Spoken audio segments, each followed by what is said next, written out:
Technology की दुनिया में तेज़ी से तब्दीली आती है और ये तेज़ी जो है वो ऐसी तेज़ी होती है कि इंसान पलक झपकता है और सब कुछ तब्दील हो जाता है। आजकल एक इस्तिलाह बहुत ज़्यादा इस्तेमाल हो रही है और वो है NFT यानी कि नॉन फंजिबल टोकन्स। अब ये NFT क्या है, कैसे लोग इसमें ट्रेड कर रहे हैं और कैसे करोड़ों अरबों कमा रहे हैं, ये सारा मामला क्या है हमें कुछ समझ में नहीं आ रहा। हम सोचने की कोशिश भी करते हैं तो वो दुनिया जो है वो आगे बढ़ जाती है।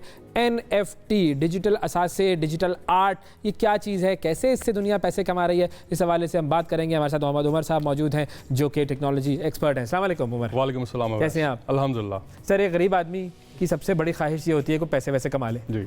अब जब वो देखता है कि ये टेक्नोलॉजी की दुनिया में नई नई चीज़ें आ रही हैं तो अव्वल तो उसे समझ में नहीं आती है और जितनी देर में उसे समझ में आती है चीज़ उस वक्त तक वो ख़त्म हो चुकी होती है और नहीं आ जाती है।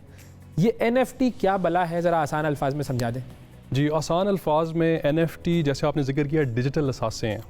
अब जैसे आपके असासों में आपकी गाड़ी है, आपका घर है, आपका बैंक बैलेंस है, इसी तरह आप इमेजिन करें कि इंटरनेट की दुनिया में आपके पास आपकी गाड़ी हो, आपका बैंक बैलेंस हो और आपका अपना एक घर मौजूद हो।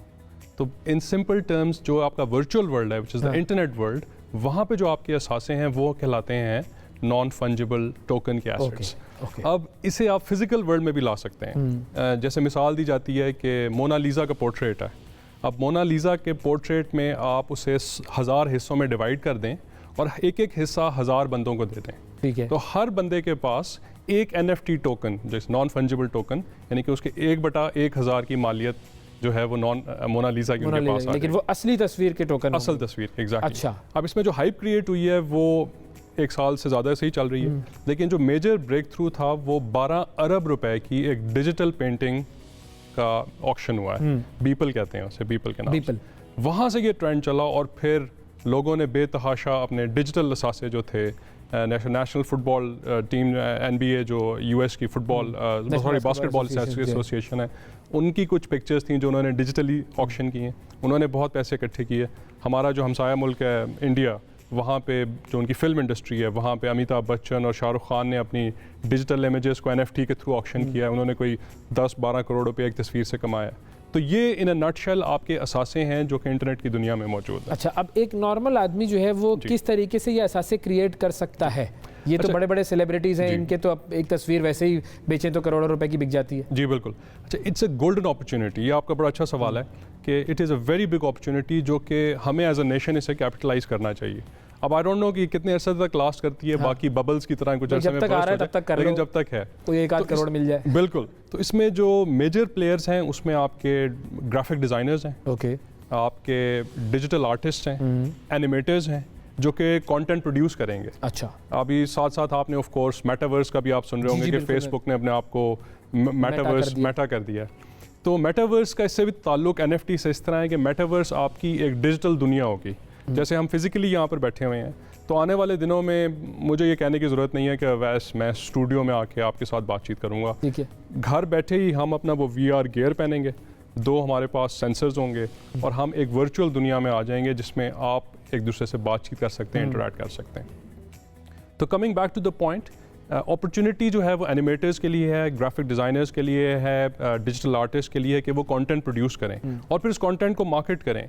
इसी तरह ऑक्शन हाउसेस या एक्सचेंजेस होती हैं जो कि ट्रेड करती हैं आपके डिजिटल असासों को बिटवीन वेरियस पीपल्स। अच्छा। बैंक्स हैं, डिजिटल बैंक्स हैं जिसमें आपके असासे जो आपके NFTs हैं वो अगर मैंने आपको सेल करने हैं, आपने मुझे सेल करने हैं, वो थ्रू एक्सचेंज जा सकते हैं। सो बेतहाशा अपॉर्चुनिटी है। मतलब मिसाल के तौर पर मैं एक एनिमेटर हूँ या एक डिजिटल आर्टिस्ट हूँ, मैंने एक तस्वीर बनाई और मुझे बड़ी खूबसूरत लग रही है, वो मैंने बनाई, या 8-10 तस्वीर का मैंने एक मजमुआ, एक कलेक्शन सा बना दिया।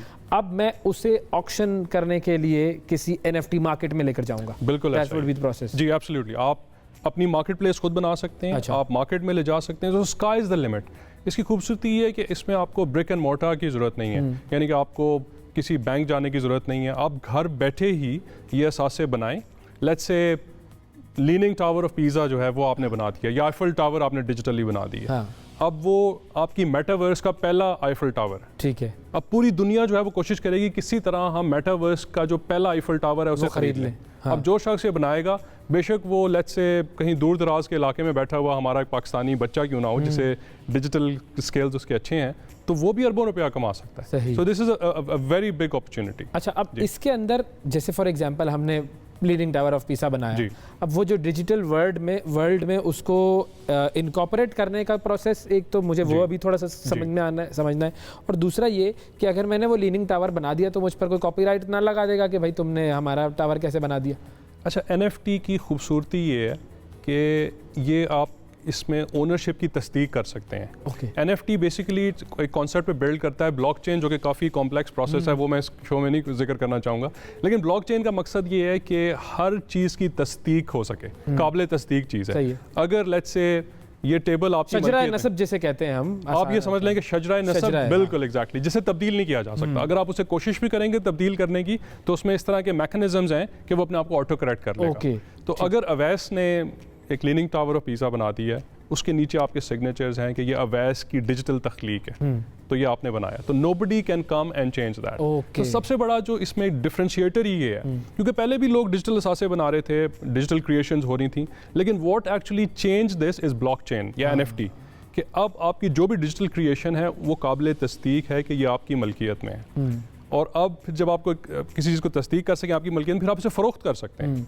सही है। और अगर आप फ़रोख्त करें, आपको जो चाहे दुनिया में लोग हैं जो उसे अपनाना चाहते हैं, आपके ये खरीदने वाले लोग कौन होते हैं? इतनी महंगी महंगी जो आर्ट खरीद रहे होते हैं, ये कौन लोग होते हैं? हर शोबे में एंथुजियास्ट हैं। अब जो पिकासो और लियोनार्डो डा विंची या विंसेंट वैन गॉग की पेंटिंग्स हैं, वो भी इसी तरह लोग खरीदते हैं। तो ये उसी तरह के लोग हैं जो कि कदरदान हैं इस चीज़ के। और आपको पता है जो आने वाला दौर है वो डिजिटल वर्ल्ड है। छोटे छोटे बच्चे जो हैं वो माइनक्राफ्ट और रोब्लॉक्स गेम्स खेल खेल के बड़े हो रहे हैं। तो उनके जहन में जो असासों की विजुअलाइजेशन है वो डिजिटल की ज़्यादा है बनिस्बत आपके फिजिकल। मेरे बच्चे गेम खेल रहे होते हैं, मैं उनसे पूछता हूँ क्या तो ये मैंने घर बना दिया है, उसके अंदर ये मेरा दरख्त है, ये फलानी चीज़ है, अच्छा ये तुम्हारी है। तो हम तो ये सोच रहे होते हैं कि ये तो सब ऐसे ही वर्चुअल है जिसका कोई फायदा नहीं है, और कोई फिजिकल कोई खेत वेत बना लो तो जिंदगी में तुम्हें फायदा मिल जाएगा, लेकिन आप उस वर्चुअल का भी फायदा वो उठा सकते हैं। बेशक वर्चुअल का फायदा, बल्कि आने वाले दिनों में अगर ये इसी मोमेंटम से टेक्नोलॉजी चलती रही तो मुझे अंदेशा इस बात का है कि जो हमारा फिजिकल वर्ल्ड है वो बिल्कुल बैरन हो जाएगा। वहाँ पे सिर्फ आपके खेत, और खेत भी क्या, इंसान ही होंगे बस, जी सिर्फ आपके रेगिस्तान रह जाएंगे। और लोग अपने, जैसे एक रेडी प्लेयर वन एक गेम है आजकल, सॉरी मूवी है, जिसमें इसकी बड़ी अच्छी विजुअलाइजेशन दी हुई है।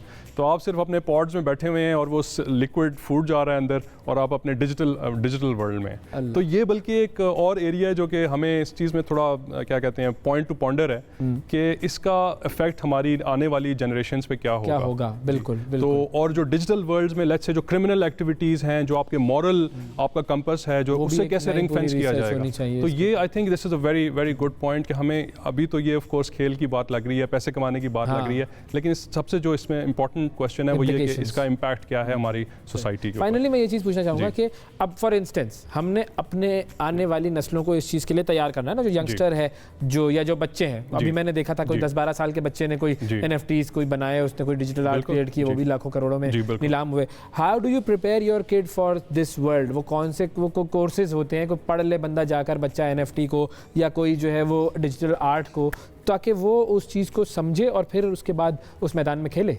ये बच्चों की टू अर्ली अभी तक नहीं, बच्चों की जो क्रिएटिविटी है उसे उजागर करना चाहिए। यानी कि आप बच्चों पे कोई चीज़ इम्पोज ना करें कि जी तुमने डॉक्टर बनना है या इंजीनियर बनना है। I think as a parent आपकी रिस्पॉन्सिबिलिटी, आप देखें कि बच्चे की स्ट्रेंथ क्या है और फिर उसी के ऊपर हार्नेस करें, उसी में उसे इनकरेज करें। There are kids who love art. Absolutely. तो this is a great thing. अब देखा जाए तो जो आर्टिस्ट हैं सडनली उनकी worth is gone more than anyone else, क्योंकि ये मेटावर्स और NFT के बाद आर्टिस्ट इस टाइम पे पूरी दुनिया में लोग उन्हें हायर कर रहे हैं, लोग जल्दी से कंपनीज बना रहे हैं ताकि इस चीज़ को कैपिटलाइज करके और मौके से फ़ायदा उठाया जाए। ओके। तो ये जो मौका है, ये वो जो मौका वाला जो गाना आता है ना, बस ये है वो मौका जिसको आप लोग, जो इसमें रिस्क कितना इन्वॉल्व है?